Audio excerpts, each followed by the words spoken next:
பூஜை ரொம்ப எளிமையாக பண்ணலாம். படம் வச்சும் பண்ணலாம். படம் வச்சும் அம்மாவை வெளியே வச்சு அழைக்கலாம். இந்த மாதிரி கலசம் வச்சும் அழைக்கலாம். நான் வந்து பார்த்திங்கன்னா இந்த மாதிரி சின்ன செம்பில் சொம்பு 9 அஷ்டலட்சுமியும் இருக்க மாதிரி சொம்பில் பச்சரிசி, ஜாதிக்காய், மாசிக்காய், வஜ்ஜரக்காய், எலுமிச்சப்பழம், வெத்தலைப்பாக்கு, அப்புறம் பார்த்திங்கன்னா 9 லவங்கம், 9 ஏலக்காய், 9 காய், அதுக்கப்புறம் வெள்ளி காசு, இதில் எலுமிச்சப்பழம் புள்ளி இல்லாமல் சேர்த்துட்டு கடைசியாக மஞ்சள் கொம்பு, அது வந்து லக்ஷ்மின்னு சொல்லுவாங்க. அப்புறம் 2 தேங்காய்க்கு மஞ்சள் பூசி இந்த மாதிரி குங்குமம் வச்சு 2 கலசம் வைப்பேன். ஒன்று உருவம் இருக்க மாதிரி படமாக இந்த சிலையாக வாங்கியிருக்கேன் அதுவும். அப்புறம் வந்து பார்த்திங்கன்னா இந்த 9 லட்சுமி இருக்க சாமிக்கு அலங்காரம் பண்ணி இந்த மாதிரி கலசம் வச்சு அலங்காரத்தை முடிச்சுட்டு ஒரு 6:30 மணி போல் வியாழக்கிழமையே அம்மாவை அழைச்சிருவோம். வாசலில் வச்சு எங்கள் வீட்டு பக்கத்தில் இருக்க ஒரு 5 சுமங்கலி 7 சுமங்கலியை கூப்பிட்டு வெளியே வச்சு அவங்களையும் உங்கள் மனசார வேண்டிக்கோங்க, ஏதோ ஒரு வேண்டுதல் வச்சுக்கோங்கன்னு நானும் வேண்டிக்கிட்டு எல்லாருக்கும் இந்த பலன் கிடைக்கட்டும்னு வேண்டிக்கிட்டு நான் வந்து எடுத்துகிட்டு வந்து அம்மாவை வீட்டில் வச்சு பூஜையை பண்ணிடுவேன். அம்மாவை அழைக்கும் போது பார்த்திங்கன்னா வருஷம் ஆனால் நான் ஏதாவது ஒரு நெய்வேத்தியம் செய்வேன். சர்க்கரை பொங்கல், கேசரி, என்னால் என்ன செய்ய முடியுமோ செய்வேன். ஒர்க்கிங் உமனாக இருக்கவங்களுக்கு இந்த மாதிரி செட்டாக கடையில் விற்கிது, வாங்கி அதில் தேங்காய் கலசம் வச்சு கும்பிடுங்க. நான் இந்த வருஷம் பார்த்திங்கன்னா கடையில் வாங்கின ஸ்வீட்டை வச்சு கலசத்தை வச்சு சீக்கிரமாக வியாழக்கிழமையே அம்மாவை எப்படியோ வீடெல்லாம் க்ளீன் பண்ணி முடிச்சிட்டேன். ஒர்க்கிங் உமனாக இருக்கவங்களுக்கு செய்ய கொஞ்சம் கஷ்டமாக இருக்கும். ஆனால் நீங்கள் முன்னாடியே பிளான் பண்ணி செய்யுங்க. அப்புறம் பார்த்திங்கன்னா அடுத்த நாள் காலையில் ஒரு 10:30 மணிக்கு அம்மாவுக்கு வரலட்சுமி விரதத்துக்கு முதல்ல அம்மாவுக்கு தான் தாம்பூலம் கொடுப்பேன்.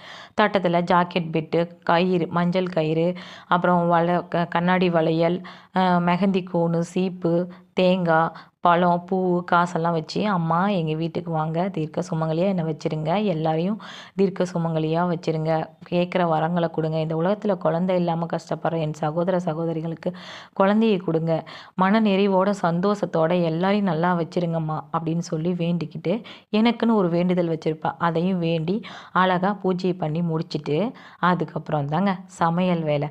எங்கள் வீட்டுக்கு கூப்பிட்ற எல்லாருக்கும் ஒரு 70-80 பேருக்கான சமையலை ஆரம்பிச்சிருவேன். எனக்கு கூட சப்போர்ட்டிங்காக பக்கத்தில் இருக்க ரிலேட்டிவ் வந்து காய்கறி கட் பண்ணி தருவாங்க. நான் வந்து சமையலை ஃபுல்லாக குக் பண்ணிக்கிட்டே சாமிக்கு அலங்காரத்தையும் பார்த்துக்குவேன். ஃபஸ்ட்டு குக்கிங்கில் இறங்கிடுவேன். குக்கிங் ஸ்டார்ட் பண்ணுறதுக்கு முன்னாடியே வெள்ளிக்கிழமை குங்குமம் எடுத்துகிட்டு போய் யாரெல்லாம் நான் வரலட்சுமி பூஜை கூப்பிட்றனோ அவங்க எல்லார் வீடு தேடியும் போய் குங்குமம் கொடுத்து கூப்பிட்டு வந்துடுவேன். 50 பேரை நான் கூப்பிடுவேன். ஸோ 50 பேத்தில் எங்கள் வீட்டு பக்கத்துலேயே ஒரு 35-40 பேரை கூப்பிட்டு அதுக்கப்புறம் பார்த்திங்கன்னா வீட்டுக்கு வந்து சமையல் வேலையை பார்த்துருவேன். பால் பாயாசம், வடை, அப்புறம் பார்த்திங்கன்னா உருளைக்கிழங்கு கிரேவி செஞ்சுருந்தேன்.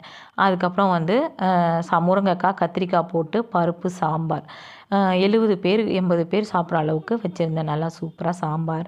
அப்புறம் பார்த்திங்கன்னா சாதம் வந்து ஒரு 10 படி போட்டு வடிச்சிருவோம். அதுக்கும் கொஞ்சம் ஹெல்ப்பிங்க்கு ஆள் பக்கத்தில் வருவாங்க. அப்புறம் வந்து ரசம், முட்டைக்கோசு, கேரட்டு, பீன்ஸ் போட்டு பொரியல் பண்ணியிருந்தேன். அப்புறமா குட்டி மினி அப்பளம் இருக்கும் இல்லைங்களா, அது பொரிச்சிருந்தேன். அவ்வளோதான் இன்றைக்கி சமையல். வடை பாயாசத்தோடு இலை போட்டு சாப்பாடு போடுவோம். அதுக்கப்புறம் தாம்பூலம் ரெடி பண்ணுறதுக்கு அதுக்குமே எங்கள் வீட்டில் எல்லாருமே எனக்கு கொஞ்சம் சப்போர்ட் பண்ணாங்க. தட்டத்தில் ஜாக்கெட் பீட்டெல்லாம் வச்சு மெஹந்தி கூணு, சீப்பு, வெத்தலைப்பாக்கு, பழம் எல்லாமே வச்சு ரேப்பிங் கவர் வச்சு இந்த மாதிரி ரேப் பண்ணிடுவேன். இதெல்லாம் வந்து வளர்ச்சிங்கிறத கொஞ்சம் கொஞ்சமாக கடவுள் கொடுக்கும்போது இந்த மாதிரி கொடுக்குறேங்க. மனநிறைவாக வரவங்க நம்மளை ஆசீர்வாதம் பண்ணிவிட்டு சந்தோஷம் போகணும் இல்லையா? அதனால் இதுக்கு எப்படி சேமிப்பேன் அப்படின்னா, நான் இதுக்குன்னே ஒரு உண்டியல் வச்சுருப்பேங்க. வருஷத்தில் ஒரு 4-5 ஃபெஸ்டிவலாக எங்கள் வீட்டில் நான் கொண்டாடுவேன். ஸோ அந்த 4-5 ஃபெஸ்டிவலுக்கும் பார்த்திங்கன்னா ஒரு 4-5 உண்டியல் வச்சு அதுக்குன்னே காசு சேர்த்திட்டு வருவேன். அந்த மாதிரி காசு சேர்த்தி வாங்கினது தான் இது.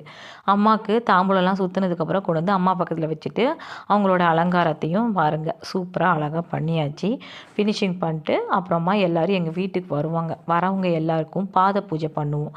வாசலில் வச்சு அவங்க காலெல்லாம் கழுவிட்டு மஞ்சள் குங்குமம் வச்சு என்னை தீர்க்க சுமங்கலியாக இருங்கன்னு ஆசீர்வாதம் பண்ணுங்கன்னு சொல்லி ஆசீர்வாதம் வாங்கிட்டு எல்லாரையும் உள்ளே உட்கார வச்சு பிரிண்ட் அவுட் ஷீட்டு வச்சுருப்பேன். அதை வந்து கொடுத்து 108 மந்திரம், பாட்டெல்லாம் பாட தெரியாது, 108 லக்ஷ்மி மந்திரத்தை சொல்லுவோம். அதில் எல்லோரும் படிக்கிறவங்கெல்லாம் படிப்பாங்க.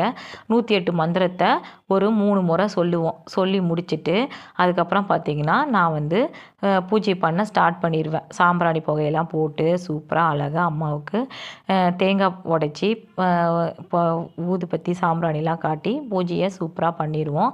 எல்லா சுமங்கலியும் வந்து சுமங்கலின்னு இல்லை, பெரியவங்க எல்லாரையுமே கூப்பிட்டு எல்லாருமே அம்மாவுக்கு ஆரத்தி காட்டுங்க அப்படின்னு சொல்லி காட்டிடுவாங்க. நான் ஃபஸ்ட்டு காட்டி முடித்து எல்லாருமே அவங்க வேண்டுதலோடு காட்டிடுவாங்க. எல்லாருமே வரவங்களாம் சொல்லுவாங்க, சூப்பராக நல்லா அழகாக வருஷம் வருஷம் பண்ணுற அப்படின்னு. நான் கூப்பிடும்போது அவங்களும் எதிர்பார்த்து வருவாங்க. அவங்களும் அவங்க வேண்டுதலை வச்சு சாமி கும்பிடுவாங்க. இந்த மாதிரி எங்கள் வீட்டு ஃபங்க்ஷனுக்கு வந்து நிறைய பேருக்கு கல்யாணம் ஆகி குழந்தையோடையே இங்கே வந்திருக்காங்க. நிறைய பேருக்கு குழந்தை இல்லாமல் வேண்டிக்கிட்டு குழந்தையும் பிறந்திருக்கு. அந்த மாதிரி ஒரு நம்பிக்கை தான். அவங்களே சொல்லுவாங்க அவங்க வாயால், நான் இங்கே வந்து வேண்டி தான் நீ எனக்கு பிறந்த, நீ இங்கே வந்து தான் எனக்கு கல்யாணம் ஆச்சு அப்படின்னு சொல்லுவாங்க. ரொம்ப ஹாப்பியாக இருக்கும். ஃபைனலாக அம்மாவுக்கு பார்த்திங்கன்னா ஆரத்தி கரைச்சி ஆரத்தி எடுத்துருவோம். டிஸ்டி ஆரத்தி எடுத்து 9 பேர் 11 பேர் சேர்ந்து ஆரத்தி எடுத்து அதை கொண்டு போய் வெளியே ஊற்றிட்டு பூஜையை ஃபுல்லாக முடிச்சுட்டு எல்லாருக்கும் இலை போட்டு அன்னதானம் போடுவோம். பிளேட் தட்டத்தில் கொடுக்கலாம், ஆனால் வரவங்க இந்த மாதிரி இலை போட்டு சாப்பிட்றத விரும்புகிறாங்க. ஸோ வந்து எல்லாருக்கும் இலை போட்டு இந்த வடை பாயத்தோட சோறு போட்டு மன நிறைவு அடைகிறேங்க. எல்லாருமே சாப்பிட்டுட்டு நீயே செஞ்சியா, நல்லா இருக்குது, சாமி அலங்காரம் நல்லா இருக்குது அப்படின்னு சொல்லுவாங்க. அதுக்கப்புறம் எல்லாருக்கும் தாம்பூலம் கொடுக்கறதுக்கு முன்னாடி எல்லாருக்கிட்டேயும் என் தாலி கயிறு மஞ்சள் குங்குமம் வச்சு ஆசீர்வாதம் வாங்கிப்பேன். அவங்க எல்லாரும் மனசார ஆசீர்வாதம் பண்ணிவிட்டு மனநிறைவோடு சாப்பிட்டுட்டேன், ஆசீர்வாதம் பண்ணிட்டேன்னு சந்தோஷமாக எங்களை வாழ்த்திட்டு போவாங்க. அது எனக்கு ரொம்ப சந்தோஷமாக இருக்கும். குழந்தைங்களுக்கெல்லாம் வளையல் வாங்கி வச்சுருப்பேன். எல்லா குழந்தைங்களுக்கும் வளையல் கொடுத்துருவேன். அதுவும் இன்னும் ஒரு மனநிறைவை கொடுக்குது.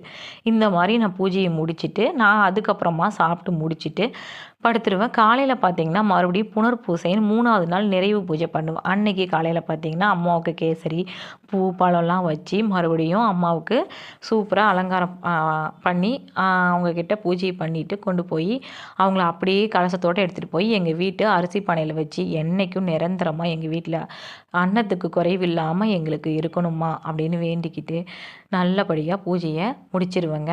அவ்வளோதான், சிறப்பாக இருக்கும். வீடியோ பிடிச்சிருந்தால் லைக் பண்ணிட்டு மறக்காமல் சேனலை சப்ஸ்கிரைப் பண்ணிடுங்க. கண்டிப்பாக உங்களுக்கு யூஸ்ஃபுல்லாக இருக்கும்னு நினைக்கிறேன். இது கண்டிப்பாக யூஸ்ஃபுல்லாக இருந்தால் கமெண்டில் யூஸ்ஃபுல்லாக இருக்குதுன்னு சொல்லுங்கள். எனக்கு ஒரு சந்தோஷம் கிடைக்கும். பண்ணிடுங்க. பாய்.